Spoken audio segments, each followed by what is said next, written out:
Antes de começar o vídeo, eu quero pedir a você que acompanha o Blog da Cidadania que se inscreva no nosso canal, curta e compartilhe os nossos vídeos, acione o sininho das notificações, que assim você nos ajuda a fazer o nosso trabalho. E vamos ao vídeo.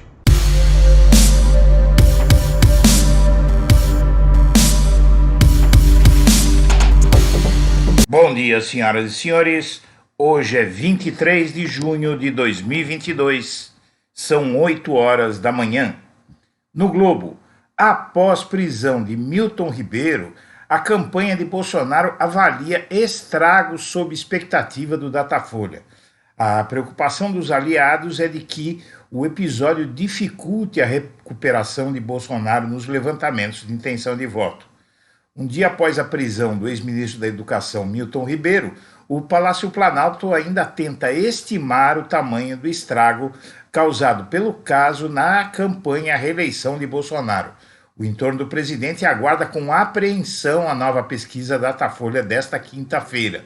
O levantamento ainda estava sendo feito quando o ex-integrante do governo foi preso pela Polícia Federal em investigação que apura suspeitas de desvios de verbas do MEC. O fato é que o Datafolha de hoje está colocando não só o Bolsonaro, mas também a Simone Tebet, a tal terceira via, em pânico, porque a previsão é de que o Datafolha mostre novo salto de Lula, inclusive devido a uma nova possível e provável queda de Bolsonaro. A pesquisa Datafolha ser divulgada hoje pode interferir decisivamente na eleição de 2022. Ainda no Globo, a prisão de Milton Ribeiro abala a campanha de Bolsonaro e esvazia discurso contra a corrupção. O episódio foi considerado um desastre por interlocutores do titular ao Planalto. A campanha à reeleição de Bolsonaro sofreu um abalo nesta quarta-feira, faltando pouco mais de 3 meses para a eleição, com a prisão do ex-ministro da Educação, Milton Ribeiro. O ex-integrante do governo é alvo de uma investigação da Polícia Federal que apura suspeitas de corrupção e tráfico de influência na pasta que comandava. O episódio foi considerado um desastre por interlocutores do titular do Planalto, que avaliaram o caso como uma tempestade perfeita, pois ao mesmo tempo em que municia adversários contra o Bolsonaro, enfraquece o discurso dele de combate à corrupção que o elegeu há 4 anos. E no Metrópolis, a promotora espancada cruelmente por um colega defende penas mais duras após o espancamento.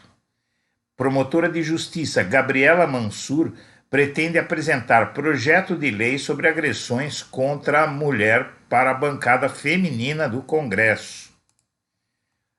Após um subordinado espancar a Procuradora-Geral de Registro no interior de São Paulo, a promotora de justiça Gabriela Mansur criou um abaixo-assinado pedindo punições mais duras para o agressor. Diz ela, abre aspas, estou cansada de notas de repúdio. É uma manifestação de instituições, mas os crimes continuam acontecendo, as leis continuam frágeis e nenhuma medida é tomada para impedir novas situações de gravidade extrema para as mulheres, disse Mansur.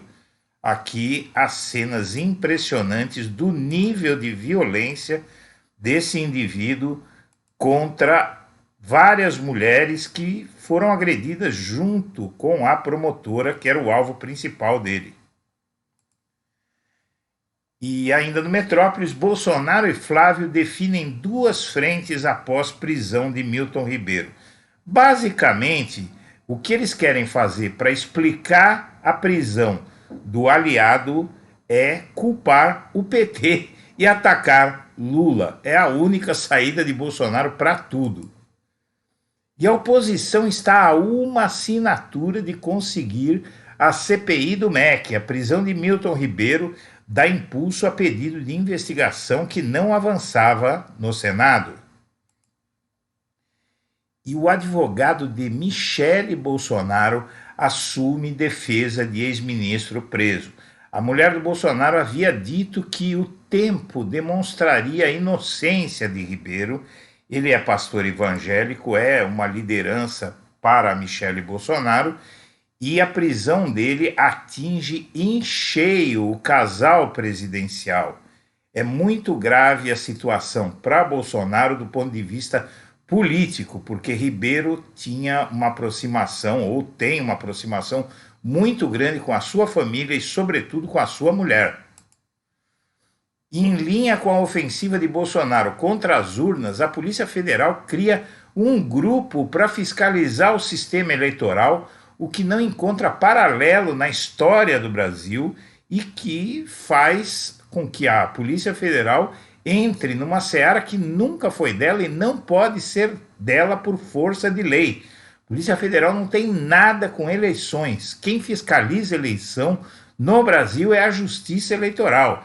A medida se amolda à estratégia do Bolsonaro de desacreditar o TSE e vem na sequência de polêmicas envolvendo o Exército. E o Bolsonaro diz que o novo conselho da Petrobras pode mudar a política de preço. O presidente criticou demora na indicação do Caio Paes Andrade para a presidência da estatal.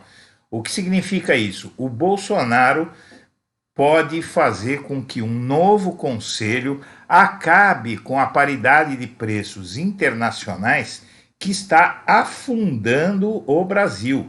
A paridade dos preços dos combustíveis com o preço internacional em um país que produz todo o petróleo que consome está fazendo a inflação explodir no Brasil e praticamente inviabiliza a reeleição de Bolsonaro. Então, ele pode abandonar essa política neoliberal adotada por Michel Temer e continuada por ele, Bolsonaro.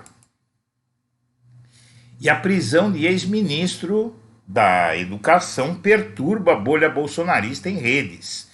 A operação da Polícia Federal que levou para a cadeia o ex-ministro da Educação, Milton Ribeiro, repercutiu muito em grupos e timelines bolsonaristas.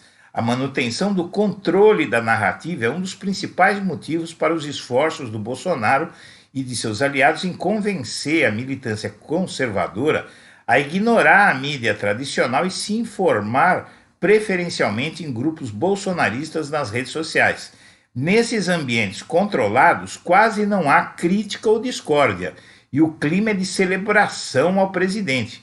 A prisão de um ex-ministro do Bolsonaro, porém, furou essa bolha e deixou assustado o eleitorado bolsonarista nesses grupos controlados, onde só a versão do Bolsonaro interessa.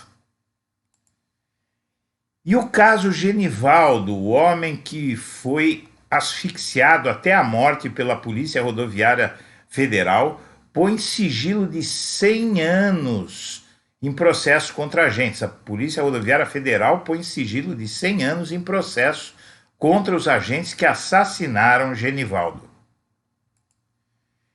E o Sérgio Moro agora ele quer criar os denunciantes do bem para combate à corrupção. O Moro não tem outro discurso, não tem propostas e muito provavelmente vai acabar de fora da eleição de 2022. Senhoras e senhores, nós agradecemos a atenção e estaremos de volta ao meio-dia.